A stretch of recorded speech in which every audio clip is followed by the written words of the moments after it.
What perfect weather. Perfect. Good day. Om Namah Shivaya. Hello everybody, my name is Suguna. I'm a tarot reader and a life coach. And today I'm going to talk about, I'm going to ask Mrityunjay about how he came to be this person that he is right now, as someone who teaches men about how to build their Veerya. I am his wife, okay? So I know things about him that you don't know, and in this podcast, we'll learn about his personal journey. Okay. So, Mrityunjay, I wanted to ask you that you teach men all of this, and you're so disciplined. So, are you like this in your everyday life? What do you know? Have you seen me being disciplined in everyday life? Every day, yes, he does his workout. He does what he preaches, and he does it with regularity every single day without missing. But I wasn't always like this. Till probably the age of 29, I hadn't really found my direction in life. Right until 29, I didn't have this discipline. I was really fit always because I'd been an athlete. So that came naturally to me, but I didn't have a routine, really everyday regular routine. I wasn't doing any kind of strict sadhana, though I was deeply into meditation right since the age of 20. Uh, but I hadn't found a real direction until 29. So this discipline came after the age of 29, where now no one had to tell me to do things. So, Mrityunjay, a lot of people are calling themselves yogis and yoginis. So, I wanted to ask you that when did you become a yogi? Why do you call yourself a yogi? And what is this Shiva Tattva that you keep talking about? Right. Okay, that's a good question, and it's really important to address this. Yes, everyone keeps calling themselves yogi. You do a yoga TTC and you call yourself a yogi. I never called myself a yogi, but I knew the aspect of being a yogi early on.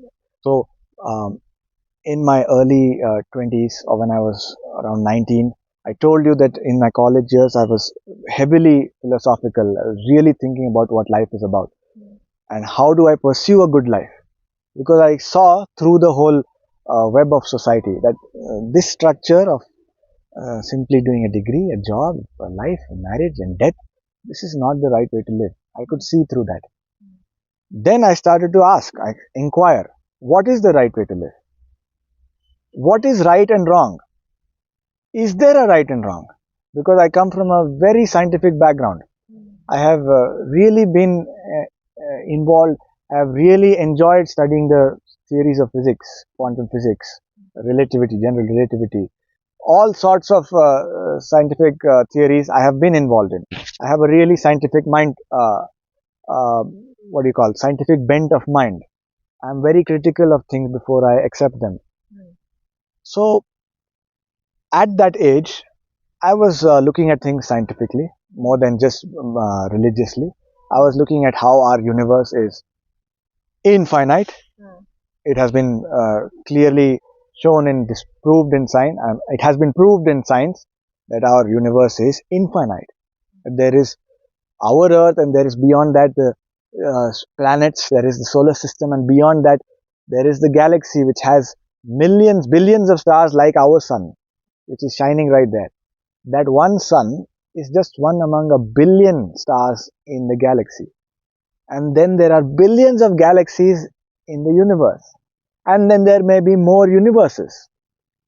And all of this is now observed. It is not a theory. It has been observed through telescopes and through scientific techniques. And at that age, at 19, 20, I started to ask myself, what are you doing in this universe? What is the right way to live? And there is no right and wrong in this universe. The universe does not clearly prescribe anything as right or wrong.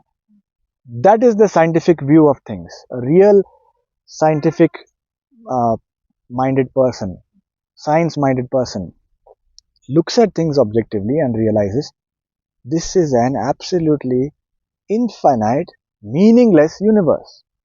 There's no right and wrong here if there is no meaning. Because how do you attach rightness to something, when you give meaning to it. Huh? If there is no right and wrong, what do I do? So there was a point when I was around 20 that I'm sitting in a place and I'm wondering, I could go running, I could go to sleep, I could start jumping around, I could become quiet, I can start reading, I can start shouting, I can start dancing, I can start singing, I can do anything at this moment. So what is the right thing to do? Huh?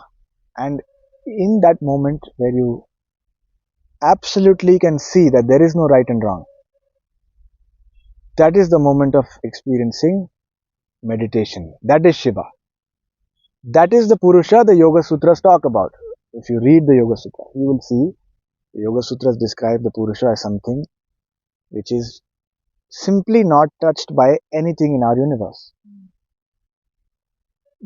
The understanding that there is no right and wrong in our universe, what does it do to you? It puts you in a state where you cannot move. Huh? Your mind is unable to decide what to do the next moment. This or this. There is no right and wrong. So what to act? Where do I move? Do I jump or do I sleep? Do I run or do I walk? Do I shout or do I become quiet? Do I pursue a job or do I not pursue a job? Do I crave sex or do I detach myself from sex? Do I become quiet or do I start, leading an extroverted life? What is the right thing to do? And then when your brain comes to a point and truly accepts that there is no right and wrong, the mind cannot decide. It is not possible to decide a right and wrong. This understanding is Shiva. Because in this understanding, the mind is not moving. It has stopped moving now. It has realized its own weakness, that it cannot decide. The mind, the thinking mind, has now stopped moving. Is no more looking for a solution because it realized there is no right solution. There is no solution. You can never arrive at a solution. There is no right and wrong. So the mind stops moving. That stopping of movement is meditation. That is Shiva. So at that age, I started to live like that. I was going through an existential crisis, you could say, where I don't know what to do. I don't know how to live. And I started to live with that truth, to start see the truth of things as they are, which is there is no real solution here. There is no right and wrong here. The mind becomes quiet and nature starts to act. That is Dharma. Dharma is not decided by me. I cannot decide what's Dharma. I cannot decide a right and wrong. Me realizing that I cannot decide anything, the mind becomes quiet and nature starts to act through my body. Then I become completely natural. Then the action that emerges is not decided. It's natural action. That is Dharma. So it is very easy to know what to do in any moment. If you are natural, your brain cannot decide. Always living with this realization, every moment refreshing that realization in your mind that I really cannot decide. I don't know what is right and wrong. There is no right and wrong. Living with this truth, seeing seeing the universe around you, seeing your life with this truth all the time, every moment is Shiva. At every moment you're noticing. Whatever I'm thinking has no basis. Whatever I'm thinking as so valuable has no value. Wherever I'm prescribing meaning to is the conditioning of my mind. Whatever I've attached value to is an imaginary thing. Always noticing this, every moment is noticing through the eyes of Shiva. This is Shiva. What remains after this? Nothing. So you start living like that. There's no other thing left to do. You're not deciding to live like that. You're noticing there is nothing to decide. There is no, there will never be, and there cannot be a right and wrong. This emptiness, completely arriving at this point where you cannot choose anymore, where you have, where your mind cannot move. When you truly see the truth of this, when you really experience the truth of this, then it is a living thing. It's not a conclusion. Every moment it is new. It's a living thing. It becomes the core of your action. It becomes the center from where you act, which is the truth, which is I cannot decide. Huh? So your mind has now reached an immovable state. And I understood that when I was 20, 21, I don't remember exactly. It's not a moment that you become awakened or something. It is a gradual process, and your brain starts to live with it. And so your brain reaches a place where it does not move anymore. It's found that Purusha or Shiva. Now, if even Shankar comes down on earth in that form, in his form, and tells me that, son, you have understood something wrong, I do not need him to correct me. I know what I have found. I will tell him, I'm sorry, sir, but I know what Shiva is. I don't need you to tell me. You reach that point where your brain will no more move because it is with the truth now. From there begins the action of the yogi. That's why I know that whatever I've been doing is the path of the yogi. I don't call myself a yogi. My name is Mrityunjay. I function as Mrityunjay. But the way I live comes from that immovable place. There is a truth that does not move. That is Shiva. Whatever happens in life, that does not move. That remains truthful, fresh every moment. And from that action, from that truth emerges an action, which is dharma. And I am not saying that I am perfect. I get lost as well. I lose track of it as well. But once you get a hold of it, it stays. You come back to it. You're always with it. You never lose awareness of it. And that is Shiva. That is where you start acting as a yogi. So when you realize that there is no solution to look for, that I will never know what is right and wrong, there is an unexplainable aspect to this universe. There is no purpose to my existence. My mind can never decide what's right because there is no right, and the mind stops moving. Probably around 18 or 19, I started to become deeply meditative, though I had never learnt meditation. I hadn't been a spiritual person, outwardly spiritual. I was atheistic outwardly, but inwardly I always had the sense of Shiva. I was always devoted to Shiva. So after 18 or 19, as I started to become more and more meditative, probably around 20 or 21 years of age, I had this feeling of understanding what Shiva is. I understood. Oh.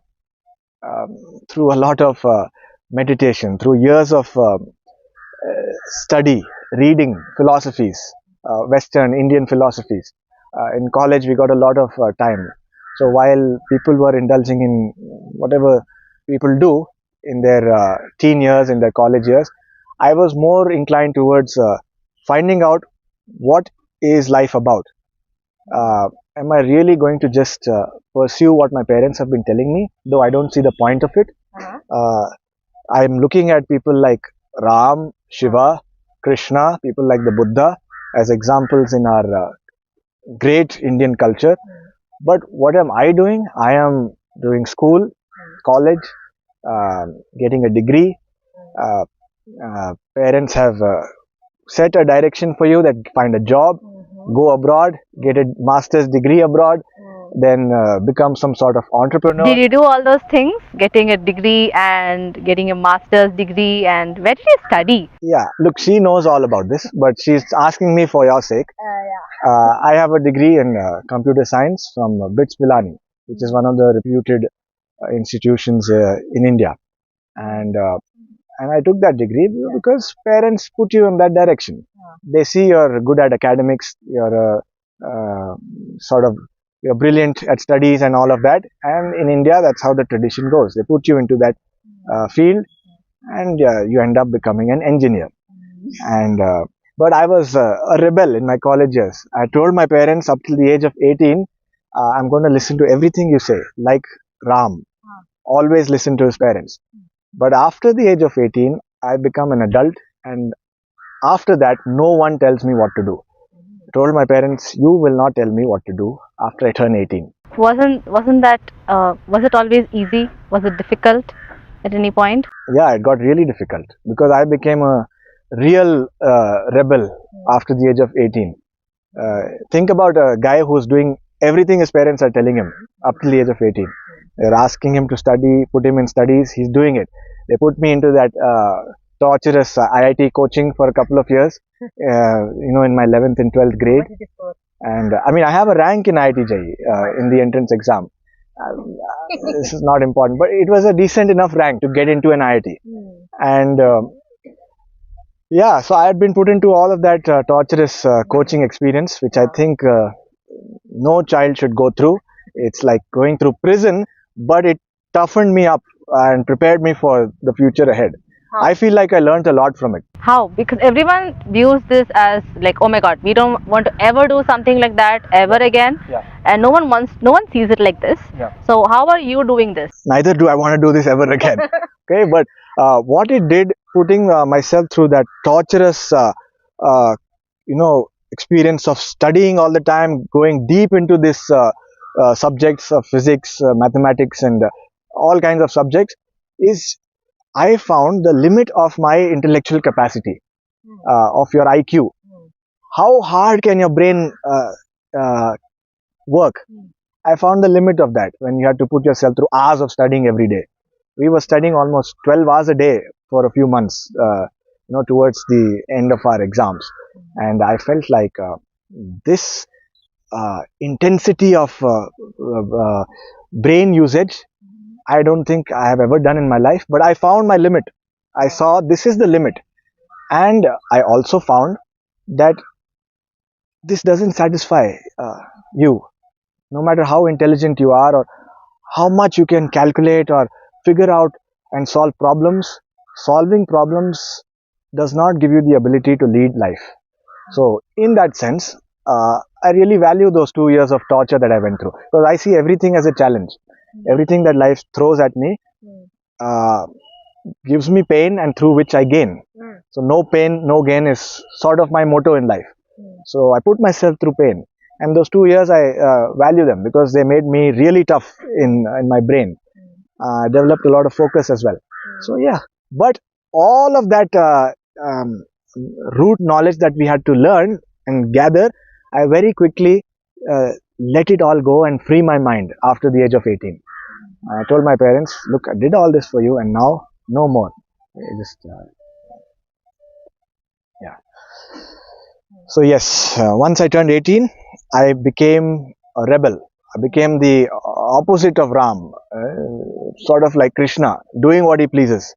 I allowed myself to freely flow into this movement of life without any direction for a few years in college. So yes, that's how it was. That's how it began. You asked me the question of how did this aspect of Shiva come into your life? That's how it came.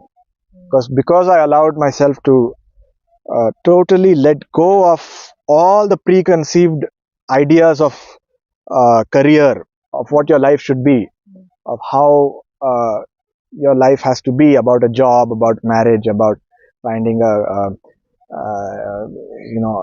becoming an entrepreneur, and just having your children and just leading the life that your parents' generation have led.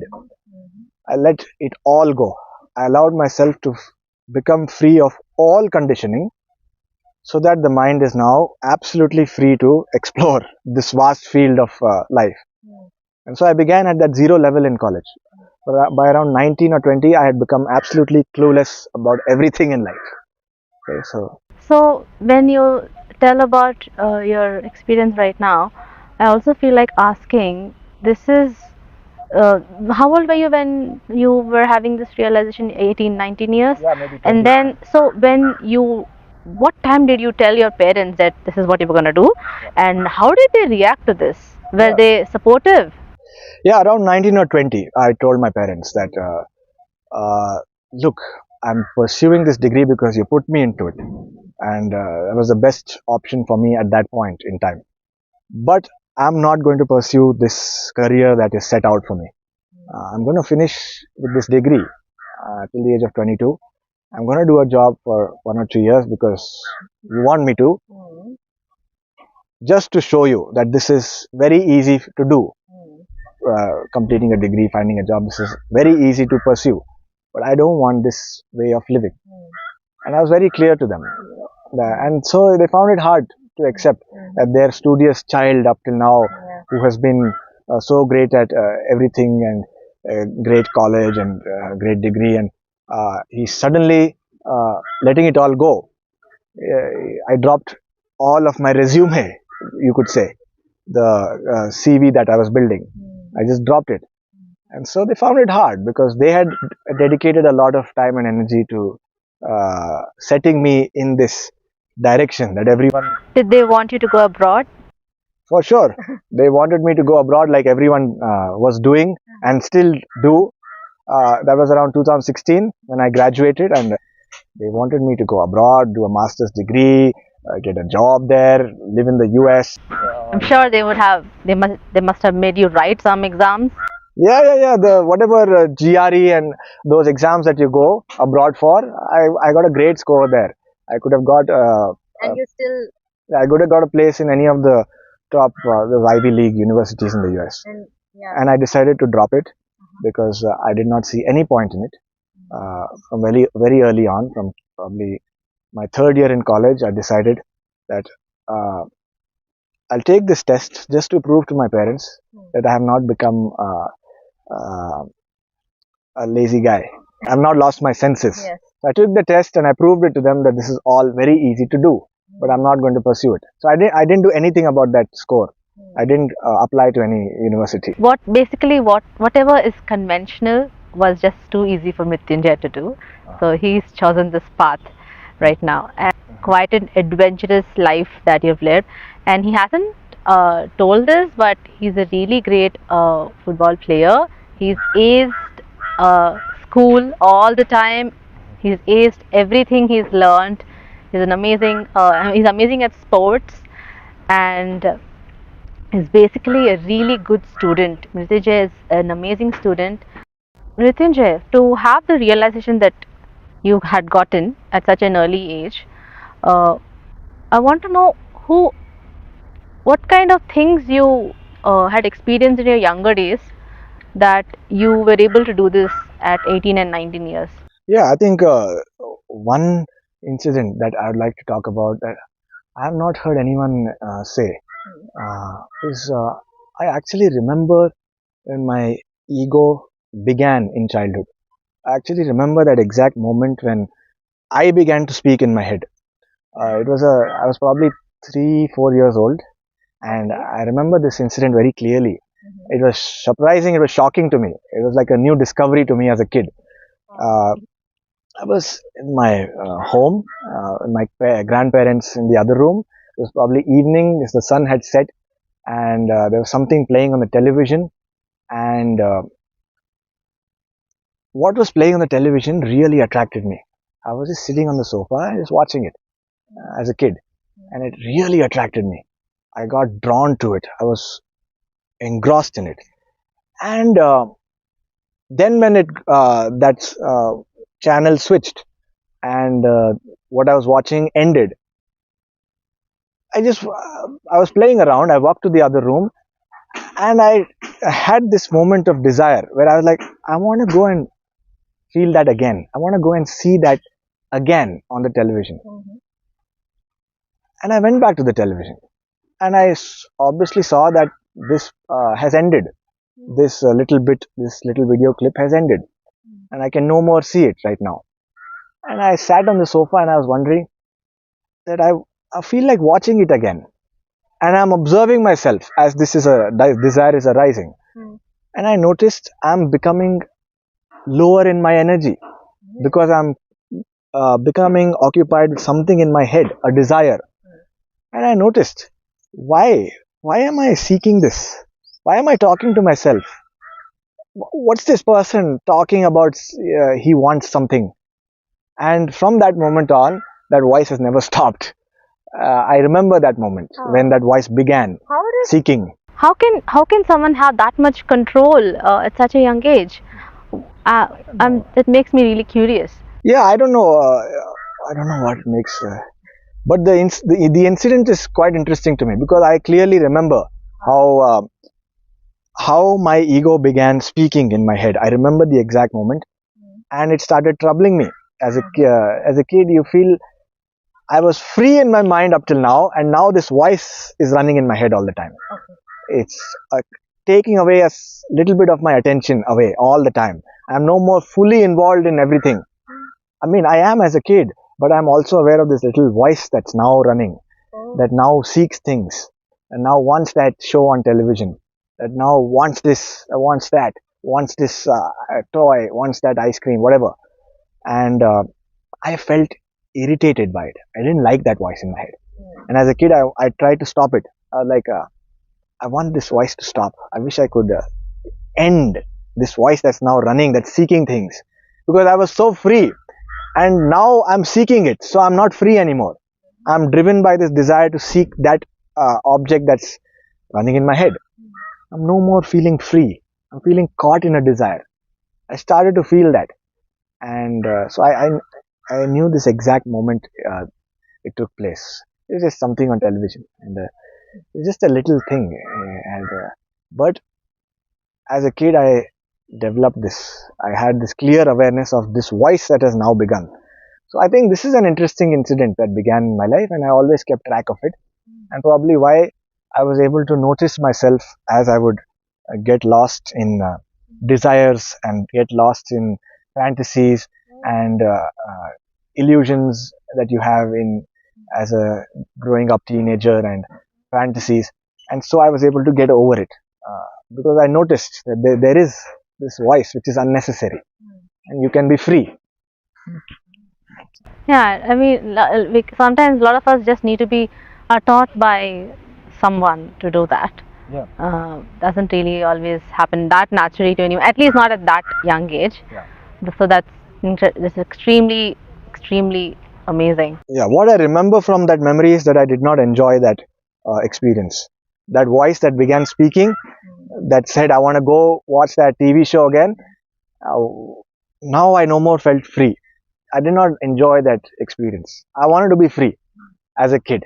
I wanted to go back to what I was before that voice began, which is absolutely free minded, not being concerned with what I want.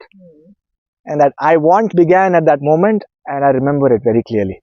I remember it. It was fascinating to me. Why am I seeking it? And look at me, I'm losing energy because of this desire that I'm caught in. I'm losing my free spirited energy. Yeah.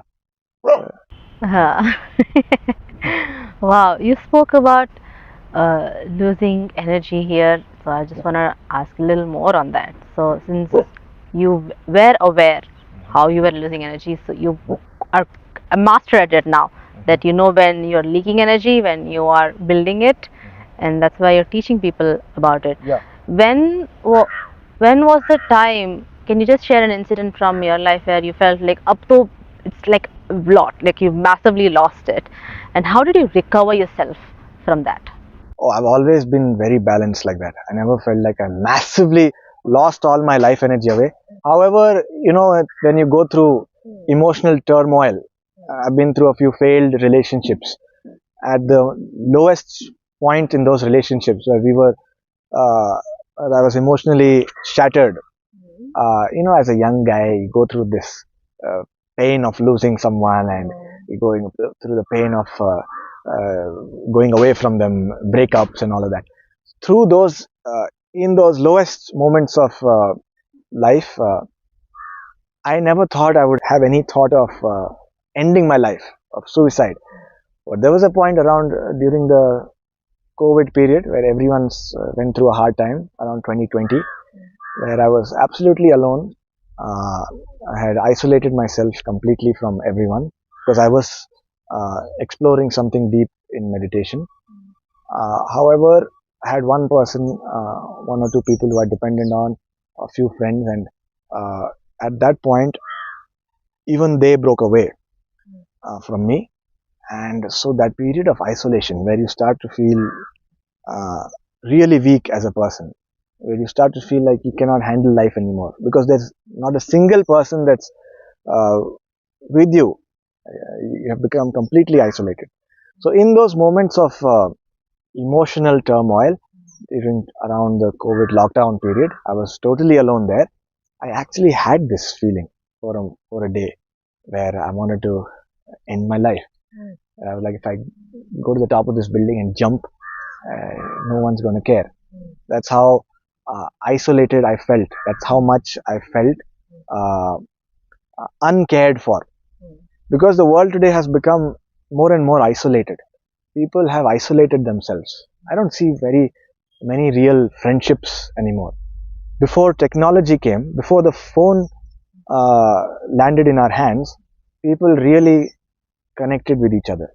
Uh, People wanted to spend time with each other, not out of any motive, but just because it's nice to be in human company. It's natural to be social. Now, all friendships, all relationships, everyone you meet is based on a certain motive. You meet them for a selfish motive to achieve something out of their connection with you. And so I don't see many real grounded friendships which people want to be with you just for the sake of being with you, not out of any selfish motive.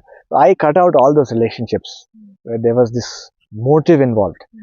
Uh, and you will find when you really do that in your life, you become almost alone. Yeah, really lonely. It's a very lonely place to be at. You become alone not because you're lonely. You become alone because you see the reality of your relationships. You start to notice, oh, all the people who I thought were my friends and my family and my um loved ones were actually with me only until they got something from me. And when I needed them, when I needed their help, uh, they weren't willing to give. So people will only give as long as they're receiving. And I felt like that's a lack of compassion. People are really lacking compassion, which indicates how sad the world is. It indicates how sad everyone else is. That they're never able to give. I started calling people zero people. I started calling everyone zero people, which is they have nothing to give. Only when they receive, then they give. So people became. I cut all of them off, and I became alone. And I felt like I wanted to end my life because there were months when, for months, no one asked me how I'm doing. No one wanted to. I even isolated myself from my parents. They were far away. I was living alone. And I felt like no one is even asking me how I'm doing. You know, as a human being, you feel really secure and safe when someone at least asks you, how are you? At least once in the day, maybe. If one human being in the day asks you, how are you? Looks at you, you feel cared for. You feel like at least one person looked at me. But for months at a time, I had no one who looked at me, who asked about me. So I started to feel really depressed about this. I started to feel very isolated, and I put myself through this intentionally because I wanted to get to the limit of it. Yeah, I was a yogi, and I wanted to see what is the limit that a human can go to before they, become unhealthy, before they do something unhealthy. And I felt like I reached that limit. I explored that limit. It was a sort of tapasya for me. I wanted to get to that point. And I figured out, okay, at this point, when this thought occurred in me that I want to end my life, that is the point where you draw the line. And I was aware enough as a yogi as a person who's deeply meditative to realize, oh, now I have this thought of committing suicide. Now things are going to go unhealthy. And I stopped and I started to work on myself. I came back to uh, being more healthy in my mind, becoming more uh, uh, involved with people, also more healthy physically. So I did not let that emotional turmoil of a failed relationship affect me that much. I did not become this Devdas crying and ending his life. Did you like to drink and party and stuff like that? I was never into it. I was never interested in drinking and partying. When I was in college, I was interested in exploring everything about life. I saw all of my peers, everyone who's my age in college, seems to be really interested in this partying and going out and drinking and nightlife and all that, and sexual relationships. And it's not that you don't feel sexually aroused at that age. I did, but uh, this whole chasing the party scene never got to me. I tried to really involve myself in it, okay, because I was also going through this period of Vairagya. What Vairagya is? It is to do things that you are not comfortable. If it is doing things that are difficult, that's something that you don't really want to do, then in that case, uh, are all those people also practicing Vairagya because they are doing degrees that they don't like? They are marrying people that they don't like. They are getting into situations that they don't like. I mean, everything. A lot of people are doing things that they don't like. So, are they really doing anything that you're talking about? No, but that is a totally different situation. Uh, are they entering into those things with full energy, with complete commitment, wholeheartedly? Then it is Vairagya. Say um, if my parents are putting me into a direction where I have to do a degree that I don't want to do, and I have to do a job after that, and I have to find a partner through some form of arranged marriage, and I have to have kids, and I have to continue that line of career and marriage and family life, and I enter into it wholeheartedly without caring, what happens to my life. Then I am doing Vairagya. Then I am successfully participating as a Vairagi. But if I make the excuse and keep blaming my parents all my life that my family decided this for me, though I didn't want to do it, then you're not a Vairagi. You have not willfully, with complete energy, with sincerity, entered into it. You have been half-hearted. Say I love playing football. I enter the football field with my complete energy. I love playing it. I put my all my passion into it. Now, can I enter a place that I do not like to participate in with that complete enthusiasm and energy? Then I am Vairagi, right? So when I was in my college days, I gave I used to test myself like this. I don't know why, but I was already participating into life as a yogi. So I would do things which I don't like at all. I did not enjoy the whole act of going out with my friends and drinking out in the night and partying and all of that. I tried really hard to enjoy it. So first one or two times, I couldn't. But then I said, let me experience this as a Vairagi. Let me go into this with complete energy. Though I don't like it, I'm not enjoying it. Let me really go and experience this with complete enthusiasm. And then they would find me to be the light of the party. They would find me to be the center of energy. I would have participated in the whole night with full energy and all that enthusiasm. But inside, I'm feeling nothing. Inside, I'm not concerned with enjoyment at all. I'm just simply taking part in it with full energy. At the same time, the next day, I could go sit completely silent in a forest with no noise, with nobody, completely alone, absolutely quiet. And I participated in that extreme silence also with full energy. So there was really no thing I was inclined towards. I was neither inclined towards this nor inclined towards that, but I was wholeheartedly taking part in either of them, and that is Vairagya. So if you, so I would say to the young folk, listening to your parents and then saying, look, I'm just doing what they asked me to do, though I don't like it. I'm such a yogi. I'm fulfilling my duty. Krishna says, karmanya vadikaraste ma phaleshu kadachana. Do not be concerned with the fruit, the reward of what you achieve, the fruit of your labor. Simply take part in your karma. Do you think about it again? Maybe Krishna was asking you to do the right thing. Maybe Vairagya, which is exploring the uncomfortable option happily with full energy, means that today you will explore the uncomfortable option, which means you will not take part in this web of society that is trapping you. You will not, you will go against the tide, which is so uncomfortable because you have to stand alone against the entire face of society. How can you stand in this position alone, happily, enjoying that uncomfortable option because that is the right thing to do? And that is Vairagya. Today's Vairagya is a very different image of what Vairagya was in the past. And we need to upgrade our visuals of what Vairagya is for the 21st century.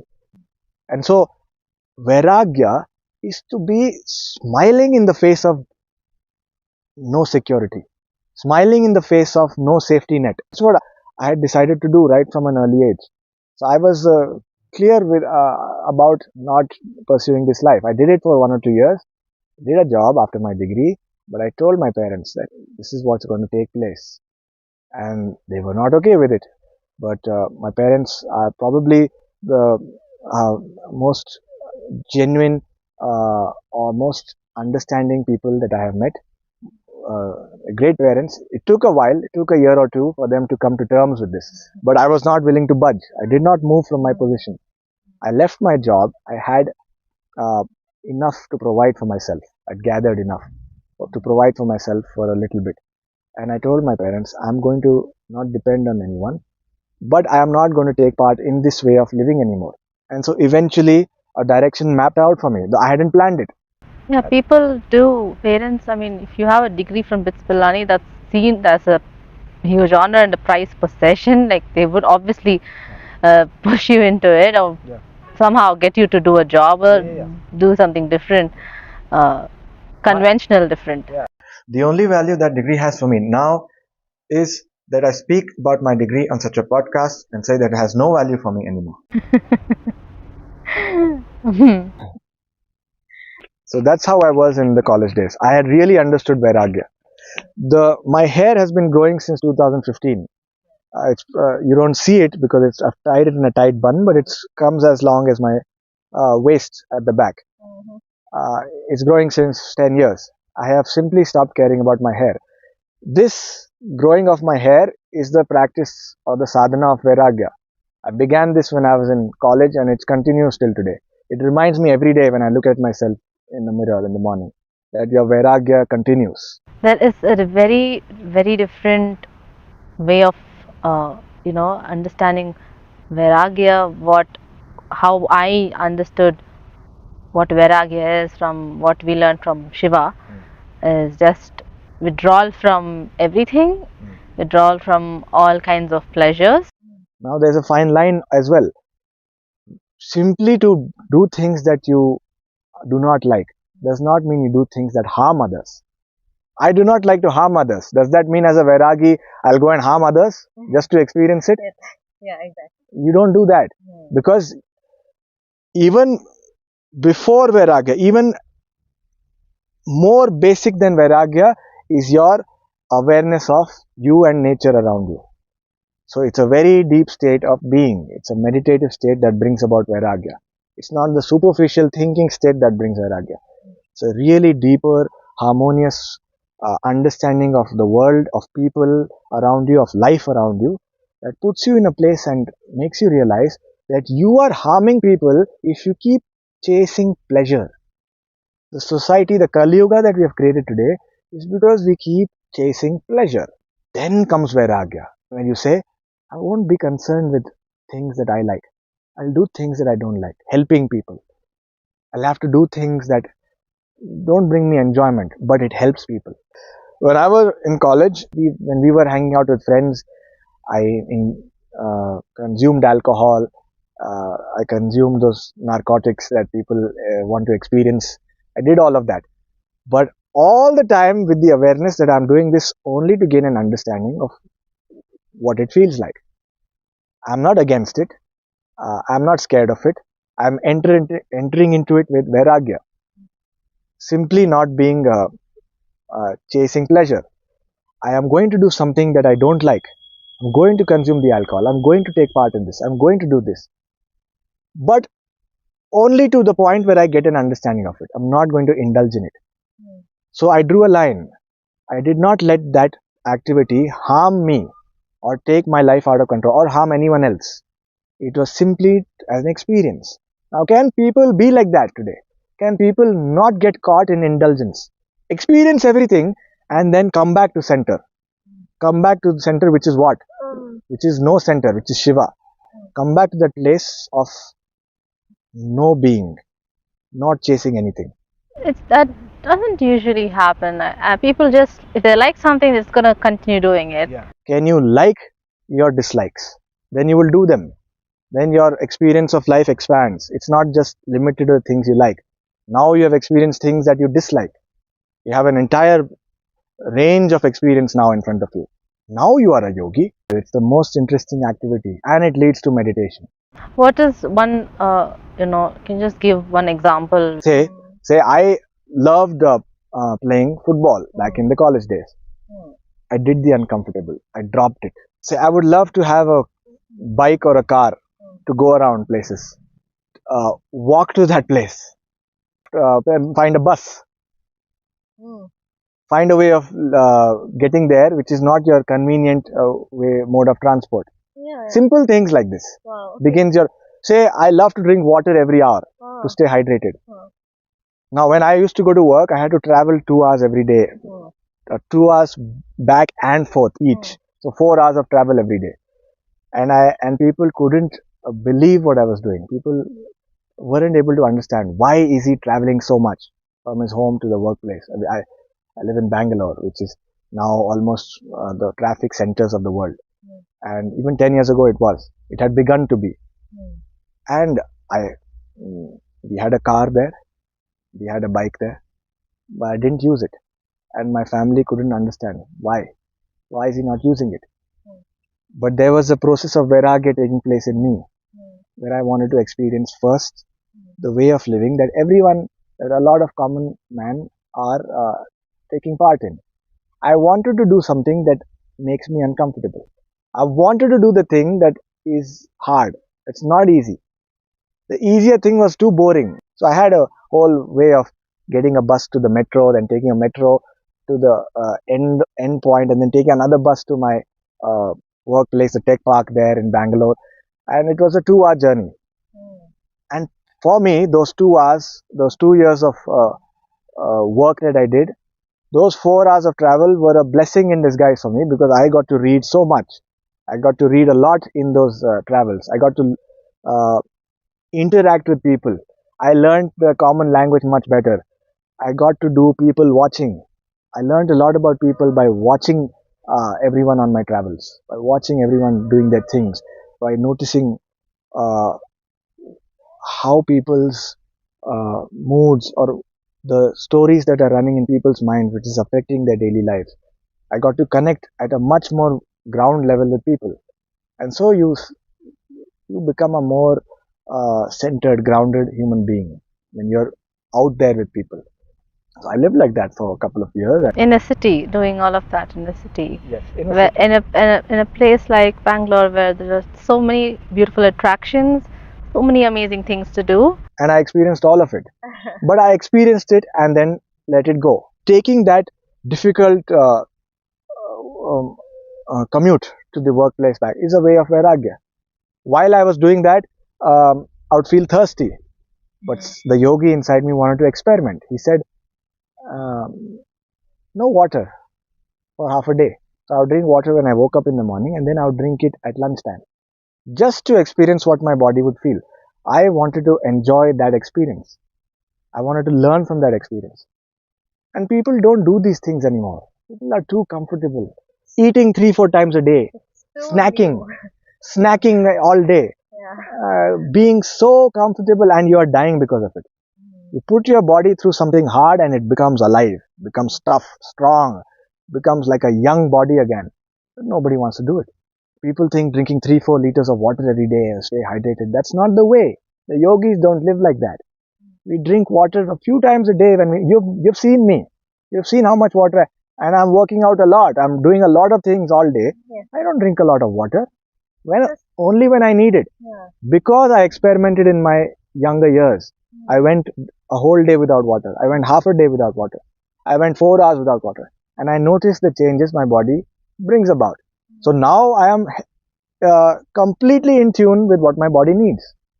I don't need to think about it. Now I have masterful experience of when I need food, when I need water. And therefore we're always healthy. We're always in the prime of our health. And you notice that. I have great food in front of me, but I won't eat it. I'll eat only once a day and see how that feels. So you are now expanding your experience of life rather than looking at it as a torturous, a painful experience. You are expanding your experience of life, and that's what Vairagya does. Vairagya makes you an experienced individual who's experienced all the aspects of life, both easy and hard.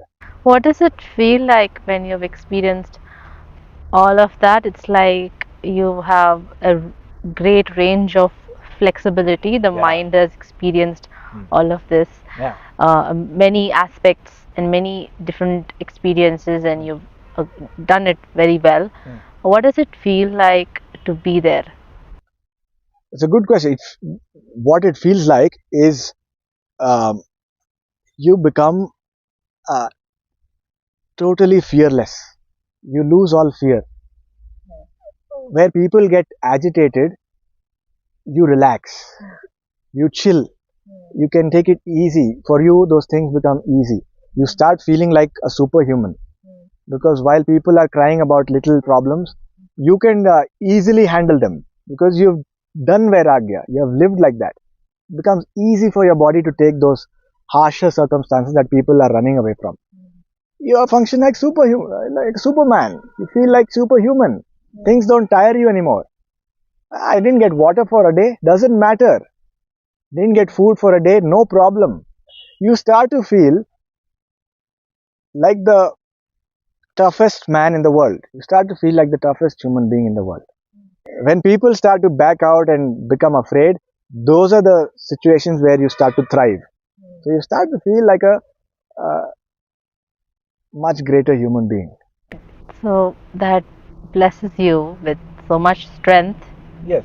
That it's just a lot of courage. You're just like creating a reservoir of courage. Look how you feel like the person in charge when it's really needed.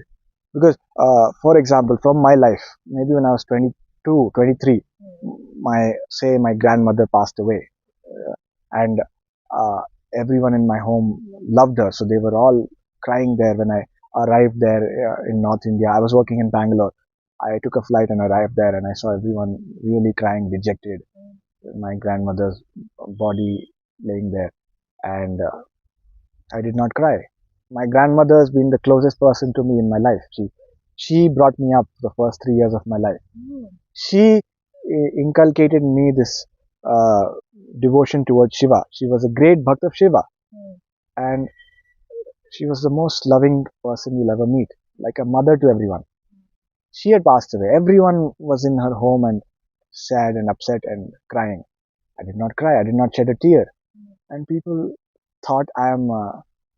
People couldn't understand. People thought I'm psychotic, because I'm not crying. But how do you explain to someone that you have been practicing Vairagya? You have the practice of Vairagya. So you simply are okay with experiencing things that are hard. I was simply okay with it. I was more concerned with what is required in that situation, which is to take care of the final ceremonies, the final rites, to take care of the people who are losing their composure, people who are crying there. So I felt like the person in charge there. Why? Because I'm not losing my stability there. So Vairagya makes you a much more stable person, makes you a person who doesn't get shaken easily.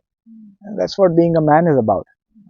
It's not that easy to explain to everybody because the natural reaction is to cry. Even crazy things I did sometimes. Like I would walk the city at night, 4 or 5 hours from where I was working. At 12 in the night, I would walk back home, which was the other end of the city, 30 kilometers.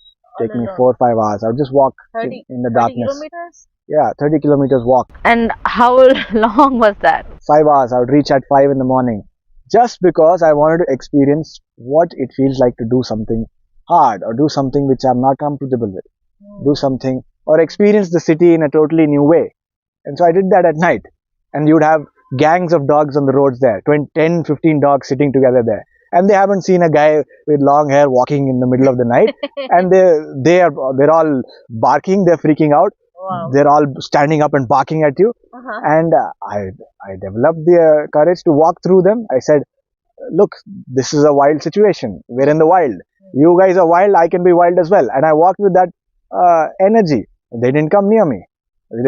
We faced off. I stood there in the middle of all those dogs. They faced off with me. I didn't budge. And so they realized they couldn't sense fear. So they let me go. And I walked. It rained. I'm walking for an hour in the rain. But why? I'm experiencing all this because I want to get a full range of how much my body can take, of what is my capacity as a human being. How much difficulty can I put myself through and remain smiling?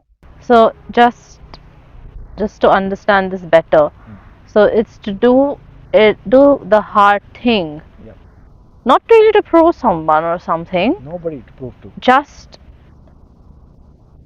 out of enjoyment. Just out of enjoyment, just out of this realization that I want to know the limits of my capacity. I want to know the limits of my.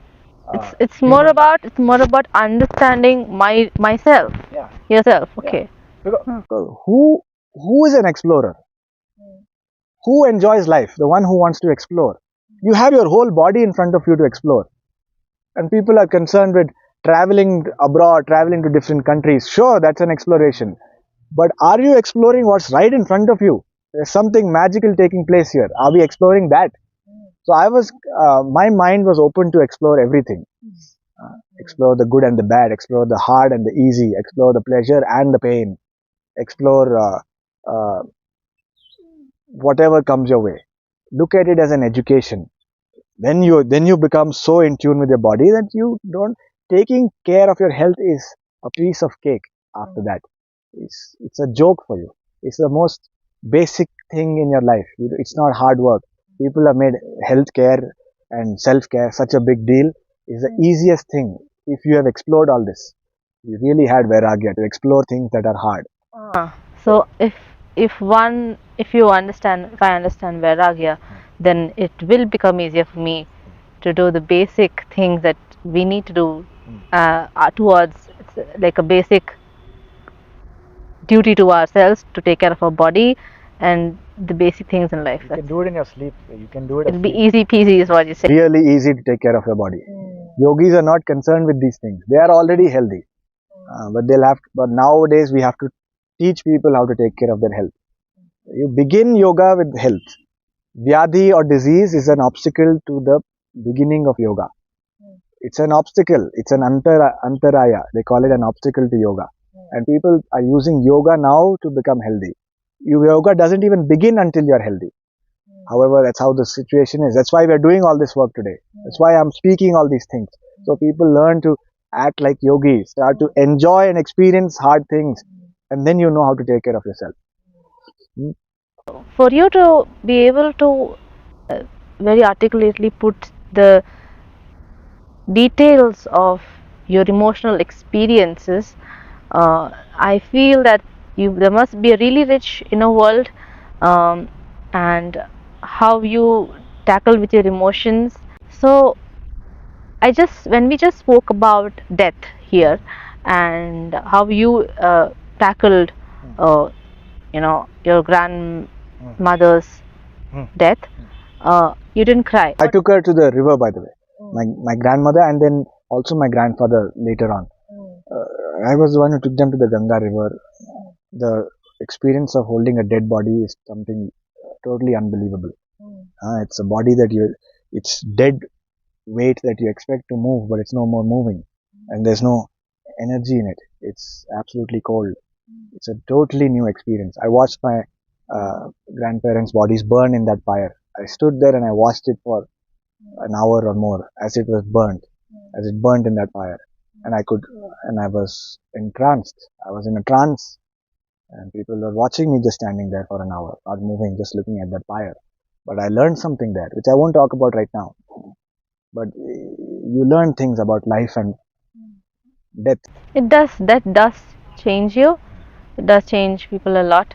So I just wanted to speak about this part of the emotional aspect of how uh, you know men deal with things. I wanted to ask you about how comfortable you were growing up, uh, expressing your emotions. Where you did you also get to hear a lot of things that men do?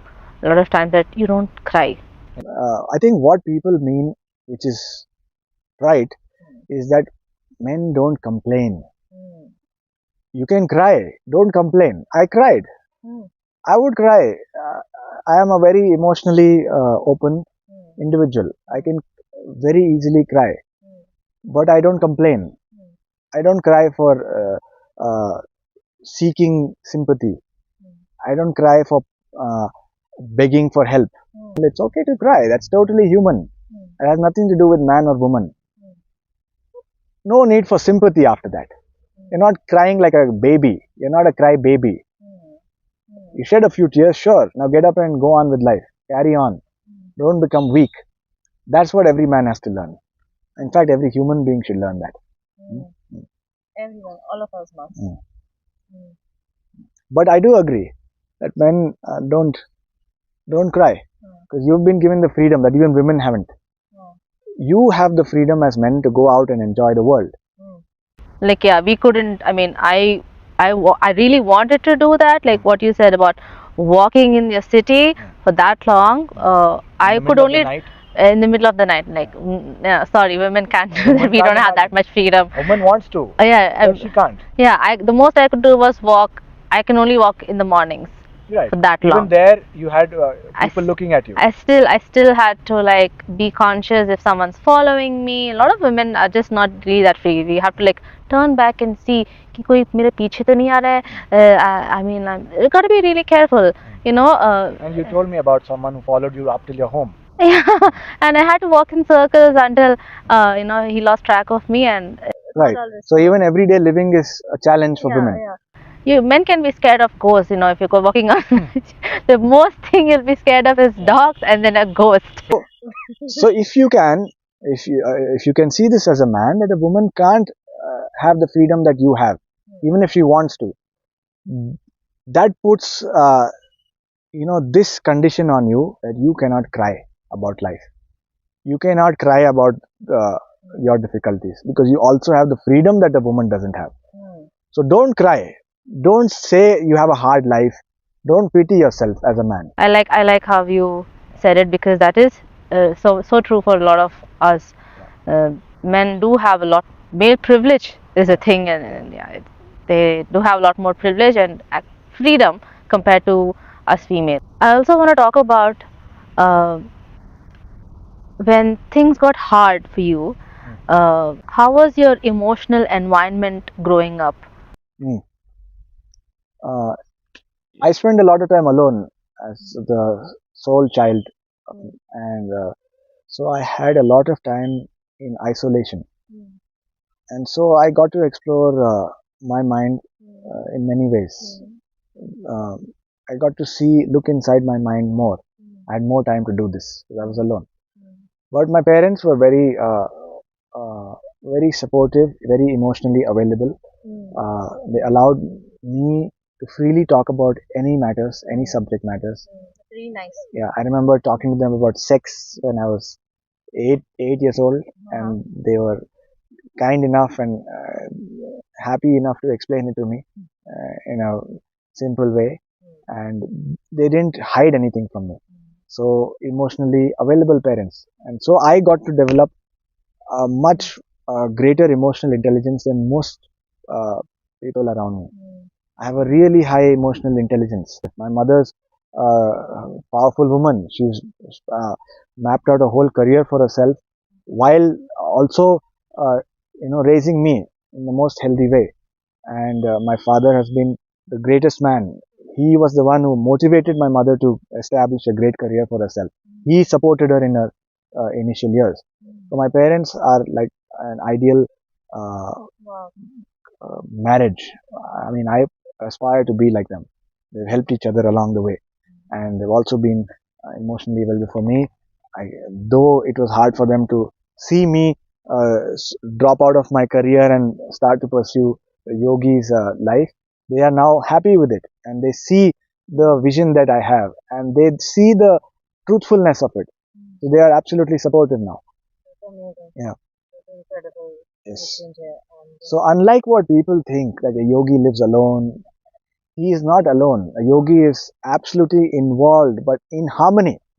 A yogi is not involved in the karmas of everyone. That's why he is alone. You don't get caught in the karmic mess of entanglement with people, but you are in harmony with everyone, and you stay away from the noise, from the clutter, from the drama. You stay away. So that's why you appear as if you are standing alone, because you have the strength to stand alone. Who not a lot of people can stand alone today. People are willing to put themselves in all the wrong things, all the wrong dramas and circumstances that are being created in families and in friends and in society, because they are afraid to be alone. And so we are bringing about more and more more cloudier, more and more dark society, ghor Kali Yuga, because people are afraid to be alone and not do the wrong thing. It's not that a yogi wants to be alone, but the yogi won't take part in the wrong things. He's okay to be alone. But if you are willing to be that simple, and if you are willing to be harmonious with nature, you will find the yogis are the friendliest people around. And they love to make friends. So yogis find more simplicity in more simple people, more simplicity in animals. And so yogis have less friends compared to other people, because it's hard to find simple people. True, true. I agree. Everybody does.